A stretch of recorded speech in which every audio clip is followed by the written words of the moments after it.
പ്രിയ സുഹൃത്തുക്കളെ, കഴിഞ്ഞ ഇലക്ഷന് മുമ്പ് ഞാൻ ഒരു കാര്യം PC ജോർജിനെക്കുറിച്ചും ഷോൺ ജോർജിനെക്കുറിച്ചും പറഞ്ഞിരുന്നു. ഗ്രൂപ്പിൽ അല്ലെങ്കിൽ ഒരു കൊച്ചു ചാനലല്ല, ഇച്ചിരി വലിയ ചാനലാണ്. ആ ടോക്ക് എടുത്ത് പബ്ലിക്കിൽ കൊടുത്തിരുന്നു. അത് ബെന്നി സാറിൻ്റെയാണ്, ബെന്നി കോട്ടപ്പുറത്തിൻ്റെ ചാനലാണ് എടുത്തത്. ഓക്കെ, ഞാൻ അന്ന് പറഞ്ഞൊരു കാര്യം ഓർത്തിരിക്കുക. ഈ ഇലക്ഷൻ തീരുന്നിടം വരെയുള്ളൂ ഈ PCയുടെ കൂറ്, PCയുടെ ഓന്തിൻ്റെ നിറം. ഞാനന്ന് പറഞ്ഞത് പുഴുത്ത കക്കൂസ് എന്നാണ് വിളിച്ചത് PC. അപ്പം ഞാൻ തൽക്കാലം അത് മാറ്റി വെക്കുന്നു. കാരണം തൻ്റെ അതേ സ്റ്റാൻഡിലോട്ട് വന്നിറങ്ങാൻ ഞങ്ങൾക്ക് താല്പര്യമില്ല. അത് കത്തോലിക്ക സഭ പറഞ്ഞുകൊണ്ടാണ്. അവൻ പറഞ്ഞ അതേ നാണയത്തിൽ കൊടുക്കണ്ട എന്ന് വിചാരിച്ച് കത്തോലിക്ക സഭയിൽ വിശ്വാസമുള്ള ഒരാൾ, അംഗത്വം എനിക്കില്ല, വിശ്വാസമുള്ള ഒരാളെന്ന നിലയിൽ ഞാനത് അവർ പറഞ്ഞുകൊണ്ട് മാന്യത സംസാരിക്കുന്നു. ഇത് നിങ്ങളെന്താ ചെയ്തത്? ഈ ഷോൺ ജോർജിനെ അന്ന് ഞാൻ ചുമ്മാതാൻ വിട്ടതാണ്. ഷോൺ ജോർജ് വിചാരിക്കുന്നത്, ഷോൺ ജോർജ് തനിക്ക് എനിക്ക് ഒരേ അധികാരമുള്ളൂ ഭൂമിക്കകത്ത്. താൻ BJPയുടെ ആരിലും ആയിരിക്കും, അത് എൻ്റെ കയ്യിരുന്നോട്ടെ, അത് ഒഴിച്ചൊന്നും ചെയ്യാനൊക്കത്തില്ല. ചെയ്യാമെങ്കിൽ ചെയ്യും.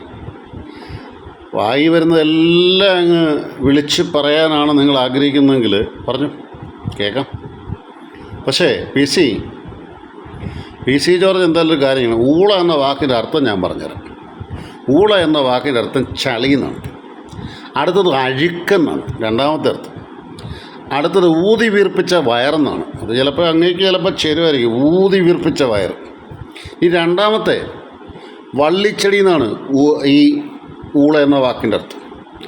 ഓടൽ എന്ന് വേണമെങ്കിൽ പറയാം, അല്ലെങ്കിൽ പേയാടൽ എന്ന് പറഞ്ഞാൽ അറിയാമല്ലോ, പ്രാന്ത് കൊണ്ട് വല്ലതും വിളിച്ചു പറയുന്നത്. പ്രാന്ത് അതൊക്കെ ആരാന്നറിയാം, നിങ്ങൾക്കറിയാമല്ലോ. പിന്നെ ഊളൻ്റെയും മറ്റു ഓരിഴിയിലായിട്ട് ഇത് വിശേഷിപ്പിക്കപ്പെടുന്നുണ്ട്. സാർ അത്യാവശ്യം മലയാളം നിഘണ്ടു വല്ലതും വായിച്ചു നോക്കിയാൽ മതി. പിന്നെ മുക്കിളിയിടൽ എന്ന് വേണമെങ്കിൽ പറയാം. ഇങ്ങനെ പല വാക്കിനകത്തുണ്ട്. ഈ ഊള എന്ന വാക്കിൻ്റെ അർത്ഥം ഇങ്ങനെ പല തലത്തിലേക്ക് ഊള വെച്ച് ചേർത്ത വാക്കുകളൊക്കെ വേണമെങ്കിൽ പറഞ്ഞുതരാം. ഇനിയും സാറ് പോക്കൃത്തരെന്നൊരു വാക്ക് പറഞ്ഞല്ലോ. എൻ്റെ മനുഷ്യ, താൻ എങ്ങനെയാടോ ഇന്നൊരു മെത്രാൻ്റെ ജന്മദിനം ആശംസിക്കാൻ പോയി ഇത്രയും മെത്രാന്മാരെക്കുറിച്ച് മോശമായിട്ട് പറഞ്ഞാൽ? എന്ത് കള്ളനാടോ താങ്കൾ? താൻ കള്ളനല്ല, കള്ളനെ കഞ്ഞി വെച്ചവനുമല്ല, യേശുക്രിസ്തുവിൻ്റെ വലത്തോ ഇടത്തോ കിടന്നവനല്ല, അവരാരുമല്ല, അവരൊക്കെ നിസ്സാരമായി കിടന്നതാണ്. യൂദാസും അല്ല കേട്ടോ. യൂദാസൊക്കെ എത്രയോ വിശുദ്ധരാണ്.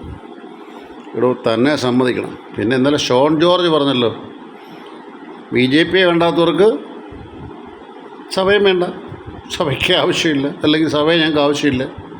എൻ്റെ സുഹൃത്തെ, ഇവിടെ BJP കണ്ടൊന്നുമല്ല കത്തോലിക്ക സഭ വളർന്നു വന്നിട്ടുള്ളത്. നീ പേഴ്സിക്യൂഷൻ, ഇവിടുത്തെ അവസാനത്തെ രക്തം പോയാലും ശ്വാസം പോയാലും കത്തോലിക്ക സഭ നിലനിൽക്കും, അതിന് യാതൊരു സംശയമില്ല. ഇന്ത്യയിലെ എല്ലാ കത്തോലിക്കരെയും കൊന്നു, ഒരു വിഷയമില്ല, കൊന്നു. ഏത് മതമർദ്ദനവും ഏറ്റെടുക്കാൻ ധൈര്യമുള്ളവരാ കത്തോലിക്ക സഭയിലെ ആളുകൾ. ഒന്ന് പരസ്യമായിട്ട് ക്രൂശിൽ തറച്ചു. ഞങ്ങളൊന്നും പറയത്തില്ല, കാരണം അറിയോ, ഞങ്ങളുടെ കർത്താവ് അങ്ങനെ പഠിപ്പിച്ചേ, ശത്രുവിനെ സ്നേഹിക്കാനാണ് പഠിപ്പിച്ചേ. കൊന്നോളൂ എന്ന് വെച്ചാൽ അവിടെ കൊണ്ട് കത്തോലിക്ക സഭ തീരുമോ? തീരത്തില്ല. ഭഗത് സിംഗൊക്കെ പറഞ്ഞ പോലെ എന്നിൽ നിന്ന് ആയിരങ്ങൾ പിന്നെയും പിറക്കും എന്ന് പറഞ്ഞ പോലെ കത്തോലിക്ക സഭ വീണ്ടും ഇങ്ങനെ വളർന്നുകൊണ്ടേയിരിക്കും. ആരുടെ ഒന്നും വേണ്ടാന്നേ. FCRയൊക്കെ പറയട്ടെ, എനിക്കറിയാമല്ലോ, അത് പാസ്സാക്കും പറയാൻ ബാക്കി, അത് കൃത്യമായിട്ട് പറയാം. ഇനി ഞാൻ ഈ ഊളത്തരത്തിനകത്ത്, പക്ഷേ നിങ്ങൾ PC പറയുന്ന പല കാര്യങ്ങളുണ്ട്. ഈ പറയുന്ന കാര്യങ്ങൾ ഒന്ന് സഭയെ നിശ്ചിതമായിട്ട് വിമർശിച്ചിട്ട് ഞാൻ സഭയ്ക്കെതിരെ പറഞ്ഞില്ല. ഇങ്ങോട്ടെടുത്ത് വെച്ച അണ്ണാക്കിലോട്ട് വെച്ച നാക്ക് പിന്നെ അങ്ങോട്ട് വരുമ്പോഴോ പറഞ്ഞിട്ട് അണ്ണാക്കിലോട്ട് ചോദിച്ചാൽ സഭയല്ല പറഞ്ഞേ, പിന്നെ ആരെയാ പറഞ്ഞേ? ഇവിടെ പൂഞ്ഞാറിലെ വോട്ട് വേണ്ട ക്രിസ്ത്യാനികളുടെ എന്ന് പറഞ്ഞുകൂടായിരുന്നു എനിക്ക്. മുസ്ലിങ്ങളുടെ തനിക്ക് വേണ്ടെന്ന് പണ്ടേ പറഞ്ഞു. ഇനി താൻ ജയിക്കും 20,000 വോട്ടിന്, 2,000 വോട്ടിന് ജയിക്കുമോ? വേണ്ട, 2 വോട്ടിന് ജയിക്കുമോ? ഇല്ല, താൻ ജയിക്കത്തില്ല. തൻ്റെ ഷോൺ ജയിക്കുമോ? ഇല്ല, ജയിക്കില്ല. എല്ലാം ഞങ്ങൾ 3 പേരും, മാനസി കാപ്പനും ജോസും ഷോണും ഒരേ രൂപതയാണ്, പാല രൂപതയാണ്. കല്ലറങ്ങാട്ട് പിതാവിൻ്റെ അല്ലേ? കല്ലറങ്ങാട്ട് പിതാവിൻ്റെ എൻ്റെ അധ്യാപകനോട് അതുകൊണ്ട് ആലോചിച്ചു. അങ്ങനെ എനിക്ക് പറയാനുള്ള ധൈര്യമുള്ള നീ പറയണേ. കല്ലറങ്ങാട്ട് പിതാവിൻ്റെ എഴുതി പഠിച്ചോണേ ഞാൻ. അപ്പോൾ അതുകൊണ്ടാണ് എനിക്ക് പറയുന്നത് കൃത്യമായിട്ട്. അതുകൊണ്ട് നിങ്ങൾ അവിടെ ജയിക്കുമെന്ന് ആഗ്രഹം ഉണ്ടെങ്കിൽ ജയിച്ചു വാ, സല്യൂട്ട് ചെയ്ത് ബൈക്ക് വയ്ക്കുക. പിന്നെ കുടുംബത്തോളം നിയമസഭ ഭരിക്കാമെന്നല്ലേ പറഞ്ഞേ, അത് ഭരിച്ചു വെക്കും. ഇവിടെ വായിരിക്കുന്ന വാക്ക്.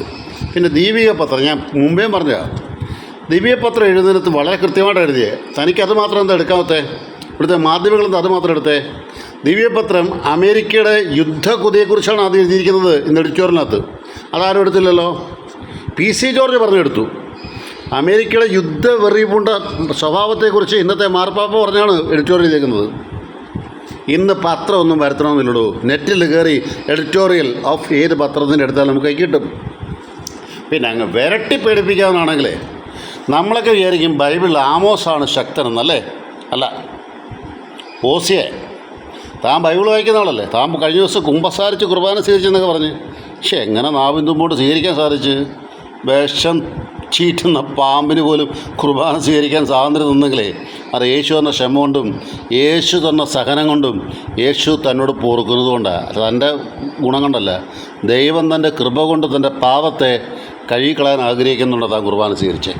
എങ്കിലും ഇതൊന്ന് ആലോചിച്ചോ, അത് വായിച്ചോ. ഓസിയ പുസ്തകം 13-ാം അധ്യായം. തമ്മിൽ ബൈബിൾ പറഞ്ഞുകൊണ്ടാണ് ഞാൻ ബൈബിൾ പറഞ്ഞത്. അല്ലെങ്കിൽ ഞാൻ ഗീത എടുത്ത് പറഞ്ഞേനെ. അതായത് ഓസിയ പുസ്തകം 13-ാം അധ്യായം 15-ാം വാക്യം എന്താ വായിക്കണം? 3 അല്ല 10 പ്രാവശ്യം വായിക്കണം.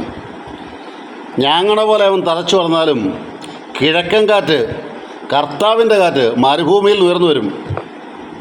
അവൻ്റെ നീരുറവ് വറ്റിപ്പോകും, അവൻ്റെ അരുവി വരണ്ടു പോകും. അതവൻ്റെ ഭണ്ഡാരത്തിൽ വിലപിടിപ്പുള്ളതെല്ലാം കവർന്നെടുക്കും. നിർത്തട്ടെ അത് ഞാൻ. ഇനിയും താനെ ആമോസ് വായിച്ച് പ്രസംഗിക്കുന്ന അച്ഛന്മാരും സിസ്റ്റേഴ്സുകളൊക്കെ പറയാം. ഓസിയ വായിച്ച് പഠിക്കുക. ഒബാദിയ വേണ്ട, ഒബാദിയൊക്കെ കുറച്ചാ. ഓസിയ വായിച്ച് പഠിച്ചിട്ട് ഇവൻ്റെയൊക്കെ ചെവിക്ക് തോന്നുന്നത് ചെവിക്ക് നുള്ളുമല്ല പറയണ്ടേ, ചെവിക്ക് മർമ്മരസപ്രധാനമായ കാര്യം സംസാരിക്കാൻ പഠിക്കുക.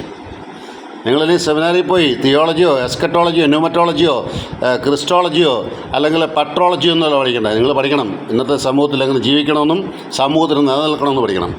ഈസി ഷോണേ, നല്ല ഭാവി ഇപ്പോഴേ അതിനകത്ത് ഉപ്പിട്ട് വെച്ച് നശിപ്പിക്കണ്ട. ഈശോടും പറയാം. PC ഇപ്പോൾ എന്തായാലും ഇപ്പം അണയാൻ പോകുന്ന മെഴുകുതിരി ഇതോട് തീർന്നു കണ്ട തൻ്റെ ഇതോട് തീർന്നു തന്നെ. തന്നെ ഇനി BJPക്കാരുടെ കാര്യം പറയാം. BJP പാർട്ടി അദ്ദേഹത്തിന് പ്രാദേശികമായി പറയണമെങ്കിൽ സഭ പ്രാദേശികമൊന്നുമല്ല, സഭ പ്രാദേശികമല്ല, സഭ ഇൻ്റർനാഷണലാണ്, ആഗോളമാണ്, സാർവത്രിക സഭ എന്ന് ഞങ്ങൾ പറയണേ. അല്ലാതെ ഞങ്ങൾക്ക് ലോക്കൽ സഭ എന്നില്ല. ലോക്കൽ സഭയുണ്ട്, അവിടെ ഒരു പള്ളി മാത്രം. അയാൾ പറഞ്ഞിട്ട് പ്രാദേശികമായിട്ട് വന്നെങ്കിൽ പ്രാദേശിക സഭയാണ്, സാർവത്രിക സഭയാണ്. നിങ്ങൾ നോവിച്ചൊരു സാർവത്രിക സഭയാണ്. അതിന് പേടിയൊന്നുമില്ല നമുക്ക്. ഞങ്ങൾ പറഞ്ഞല്ലോ, ഇവിടുത്തെ മുഴുവൻ കത്തോലിക്കരെ, മുഴുവൻ ക്രിസ്ത്യാനികളെ 2.5 നിങ്ങൾ തൂക്കിക്കൊന്ന് കളഞ്ഞാലും, വിറ്റ് കളഞ്ഞാലും, വെന്ത് കളഞ്ഞാലും, വേദനിപ്പിച്ച് കളഞ്ഞാലും, തീ കത്തിച്ച് കളഞ്ഞാലും തിരിച്ച് എത്തിയിരിക്കും. കാരണം അത് അങ്ങനെയാണ് നടത്തപ്പെടുന്നത്. ദൈവത്താൽ നടത്തപ്പെടുന്നതിനെയും വിശ്വസിക്കുന്നതുകൊണ്ടാണ് പറയണേ. പരിശുദ്ധാത്മാവിനാൽ നയിക്കപ്പെടുന്നതിനെയും വിശേഷ പ്രസംഗമൊന്നുമല്ല, പക്ഷേ അനുഭവത്തിൽ നിന്നാണ് പറയണേ. താഴെ ചാരത്തിൽ നിന്ന് എടുത്ത് വളർത്തിക്കൊണ്ടുവരുന്നുണ്ട്. അത് അത്രയും മറക്കാതിരിക്കുക. BJPയൊക്കെ മനുഷ്യത്വത്തിലും ദൈവത്തിലൊക്കെ വിശ്വസിക്കുന്ന ഒരു രാഷ്ട്രീയ സംഘടന വിശ്വസിച്ചുണ്ടായി പറയണേ. ഏകമേവം അദ്വിതീയം എന്ന് പഠിപ്പിക്കുന്ന ഒരു തത്വസംഹിതയിലാണ് നിങ്ങളുടെയൊക്കെ അടിസ്ഥാനം. അതിൽ നിന്ന് വ്യതിരിക്തമായി ചിന്തിക്കുന്നവരെ നിങ്ങൾക്ക് ഒറ്റപ്പെടുത്താൻ സാധിക്കുന്നില്ലെങ്കിൽ സമൂഹം ഒറ്റപ്പെടുത്തുമെന്ന് മെയ് മാസം 4-ാം തീയതി നിങ്ങളുടെ മുമ്പിൽ ഞങ്ങൾ എഴുതിത്തരും. ജോൺസൺ കരൂർ.